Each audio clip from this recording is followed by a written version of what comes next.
എന്നോട് സ്റ്റേഷൻ വരെ വരാൻ പറഞ്ഞ നീ വരത്തില്ലല്ലേ? എന്റെ അടുത്ത് എപ്പിടി കാണിക്കുന്നത്? എന്താണ് നീ രായപ്പന്റെ അടുത്ത് പറഞ്ഞത്? ഞാനൊന്നും പറഞ്ഞില്ല സാർ. എന്താ നീ പറഞ്ഞ എനിക്കറിയാടാ. എന്നെ അറസ്റ്റ് ചെയ്യാൻ എന്താ വകുപ്പെന്ന്? അയ്യോ പിടിച്ചേ മൊയ്തീനെ നമ്പ്യാരെ, ഇത്തിരി വെള്ളം കൂടെ എടുത്തേ. ഇത്തിരി വെള്ളം കൂടെ എടുക്കണോ? ആരാടോ നായര്? പുതുതായിട്ട് ജോയിൻ ചെയ്യാൻ വന്നതാ. ഭേദം ചെയ്യാനായിട്ട് തല ഇറങ്ങിയതാവും. ശീലം ഉണ്ടാവില്ല. ഗ്യാസ് പോയോ?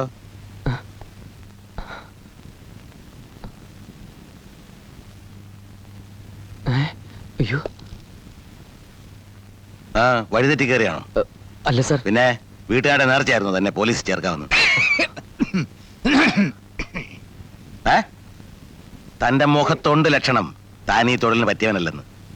ആ ശരി ശരി നടക്കട്ടെ. ഇവിടെ നായരെ സാർ ഡീറ്റെയിൽസ് എടുത്തിട്ട് ക്യാപ്പും ബെൽറ്റ് ഇഷ്യൂ ചെയ്തേരെ. നാളെ മുതൽ ഡ്യൂട്ടി കയറട്ടെ.